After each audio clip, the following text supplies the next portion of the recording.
ശബരിമല സ്വർണ്ണക്കൊള്ളക്കേസിൽ തന്ത്രി കണ്ഠര രാജീവരെ ചോദ്യം ചെയ്യാൻ പ്രത്യേക അന്വേഷണ സംഘം പത്മകുമാറിന്റെ മൊഴിയിൽ കൂടുതൽ അന്വേഷണം നടത്തിയ ശേഷം നോട്ടീസ് നൽകി വിളിപ്പിക്കാനാണ് തീരുമാനം.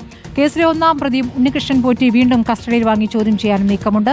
കേസിലെ പ്രതികളായ Thiruvithamkoor Devaswom board secretary S Jayasree, മുൻ അഡ്മിനിസ്ട്രേറ്റീവ് ഓഫീസർ എസ് ശ്രീകുമാർ എന്നിവരുടെ മുൻകൂർ ജാമ്യാപേക്ഷ ഹൈക്കോടതി ഉച്ചയ്ക്ക് ശേഷം പരിഗണിക്കും. ടി വി പ്രസാദ് വിവരങ്ങളുമായി. പ്രസാദ്, ഇപ്പോൾ തന്ത്രിയിൽ നിന്നും നേരത്തെ മൊഴിയെടുക്കുകയായിരുന്നു, പക്ഷേ തന്ത്രിയെ ചോദ്യം ചെയ്യാൻ വിളിപ്പിക്കും എന്നുള്ള വിവരമാണോ ഇപ്പോൾ കിട്ടുന്നത്? അതുതന്നെയാണ് സ്മൃതി. നമുക്കറിയാവുന്നതുപോലെ ഉണ്ണികൃഷ്ണൻ പോറ്റിയുമായി അടുത്ത ബന്ധമുണ്ട് എന്ന് കണ്ഠര രാജീവര് കഴിഞ്ഞ ദിവസം പ്രത്യേക അന്വേഷണ സംഘത്തിന് മൊഴി നൽകിയിരുന്നു. അതൊരു പ്രാഥമിക മൊഴിയെടുപ്പ് മാത്രമാണ് നടന്നത്.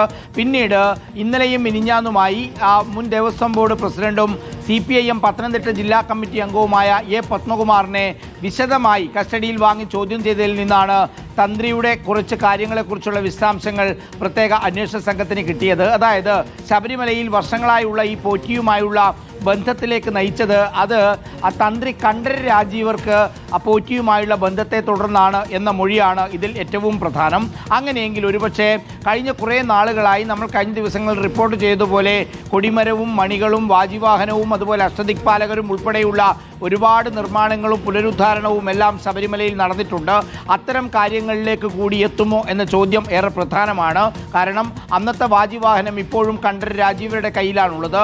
അത് തിരിച്ചെടുക്കണം എന്ന ആവശ്യം ഉയർന്നെങ്കിൽ പോലും അത്തരം കാര്യങ്ങൾ ഉൾപ്പെടെ പ്രത്യേക അന്വേഷണ സംഘത്തിന് ഒരു വ്യക്തത വരേണ്ടതുണ്ട്. അതിന് പ്രാഥമികമായ മൊഴിയെടുക്കൽ മതിയാവില്ല. നോട്ടീസ് കൊടുത്തുകൊണ്ടുള്ള ചോദ്യം ചെയ്യൽ നടപടികളിലേക്ക് പ്രത്യേക അന്വേഷണ സംഘം കടക്കുന്നു എന്നുള്ളതാണ്. അതോടൊപ്പം തന്നെ മുൻ മന്ത്രി കടകംപള്ളി സുരേന്ദ്രനിലേക്കുള്ള ഒരു നീക്കം, അത് പ്രത്യേക സംഘത്തിന്റെ നീക്കം ഇനി എങ്ങനെയാണ് എന്ന കാര്യം വ്യക്തമല്ല. നേരത്തെ പത്മകുമാർ കടകംപള്ളി സുരേന്ദ്രനായ എതിരായ ഒരു മൊഴി അത് പ്രത്യേക അന്വേഷണ സംഘത്തിന് കൊടുക്കുകയും ചെയ്തിട്ടുള്ളതായിരുന്നു. ശ്രുതി, ശരി.